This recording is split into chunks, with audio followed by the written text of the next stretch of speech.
البداية أشكر الجميع، جميع من حضر مؤازرة لجميع الأخوة المشطوبين اليوم بقرار جائر، والشكر كذلك موصول لمضيفنا الليلة أخوي مساعد قريفة، وأسأل الله التوفيق له. اليوم الناس متضامنة على قرار الشطب، بس مجرد أن يسمعوا أن يشطبونه جميع الناس متضامنين، سواء الحاضرين وجوه النير الموجودة اليوم أو من خلال وسائل التواصل الاجتماعي. الناس تضامنت وهي ما تعرف حقيقتين اليوم، وهذا الكلام موجه لأهل القانون بشكل خاص وأهل الكويت بشكل عام.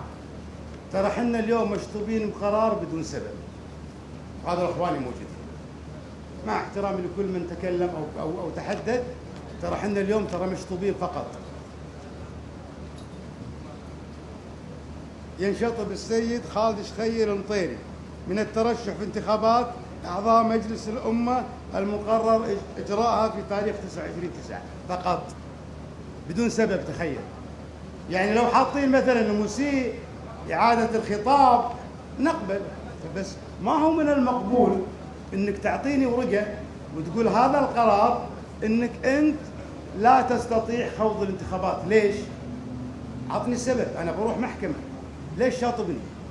وهذا خلل كبير في القرار. الخلل الثاني وهو خلل أكبر من الخلل الأول.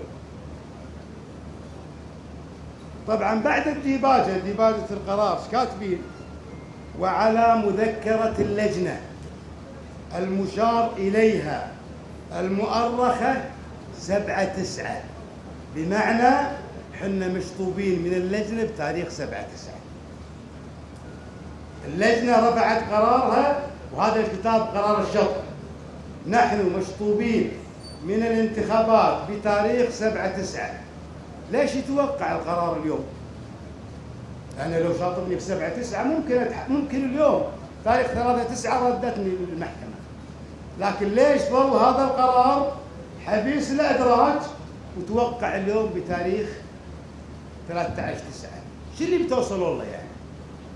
حنا نعرف ترى كل اللي شطبوا بالفترة السابقة كانوا يشطبون تحت بند ما عنده رد اعتبار. حنا كلنا عندنا رد اعتبار 3 سنوات.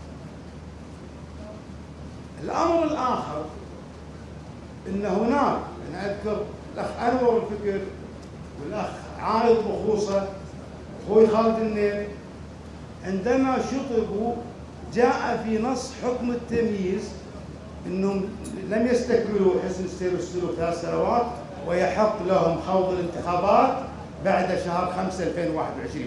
هذا حكم تمييز وفقا للكلام اللي قاعد يصير. هو القصد إقصاء ناس معينين، يقولوا لنا من البداية من 7/9 أنتم مشطوبين، ونروح يطلع اليوم 13/9 يطلع قرارنا من المحكمة. لكن شنو القصد وشنو الفكرة؟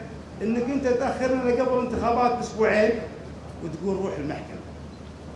هذا النهج ما عاد اصبح مقبول. اليوم الناس كلها متفائلة من العهد الجديد ومن حكومة الشيخ احمد النواب، لكن هذه الاجراءات اللي قاعدة تصير تخلي الناس تقول ان التفاؤل ما هو في محله. امر اخر ومهم جدا، ما هو بس متعلق في قضيتنا هذه، في 5 حوادث تم شطب نواب، ما هم مرشحين، نواب. الحالة الأولى، وهذه حالات عامة يعني لا ضير في الحديث فيها، يعني النائب السابق خلفت ميثير الله يشافيه شطب ب 2011، أو عفوا تم التصويت على عضويته في 2011 و2016. كان هناك أحكام، عرض رئيس مجلس الأمة الأحكام على المجلس وكان بالتصويت، بمعنى أن القرار النهائي كان للمجلس. تم التصويت على خلفت ميثير وإبقاء عضويته ب 2011، كذلك تم التصويت عليه مرة أخرى وإبقاء عضويته في 2016. الحالة الثانية كانت الجمعان حربش ووليد الطبطبائي، كان عليهم أحكام، وجاء رئيس مجلس الأمة وقال لهم تصويت. صار التصويت اللي تذكرونه، وتم إسقاط عضوية جمعان الحربش ووليد الطبطبائي. الحادثة الأخيرة والأهم حادثة الدكتور بدر الداهوم. بدر الداهوم نعم كان هناك حكم محكمة السورية، وبالمناسبة يعني قضية إن احنا ما عندنا سبب واضح ليش طولنا. إن كان بعدين مستقبلا بيكون حكم بدر الداهوم، احنا ما لنا علاقة بحكم بدر الداهوم. احنا ترديد خطاب، وبدر الداهوم قضية أخرى، فما يجوز القياس. أرجع على موضوع شطر بدر الداهوم. بدر الداهوم كان يعني صدر بحقه حكم المحكمة الدستورية، بس اللي يسقط عضويته مو المحكمة الدستورية، اللي يسقط عضويته مطرقة نفسه بالغالب. جاء قال عندي قرار محكمة وضرب المطرقة وقال تسقط عضوية بدر. اللي بوصله للناس وللشعب الكويتي إن القرار النهائي في موضوع الشطر عند رئيس مجلس الأمة. مرزوق اللي طق المطرقة وقال بدر تسقط عضويته هو نفسه مرزوق اللي سمح بالتصويت على عضوية جمعان وعضوية وليد الطبطبائي. بالنهاية احنا رايحين للمحكمة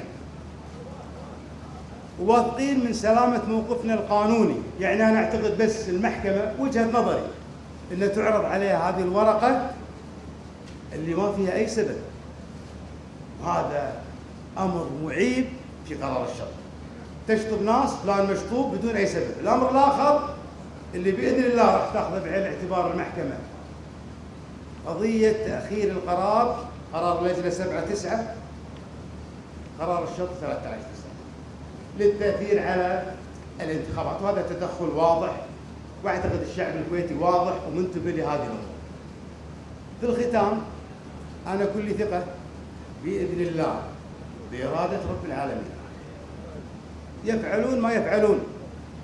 يعني أنا عندي قناعة تامة، وأعتقد إخواني يشاركوني هذه القناعة، وأعلم أن الأمة لو اجتمعوا على أن ينفعوك بشيء لن ينفعوك إلا بشيء قد كتبه الله لك.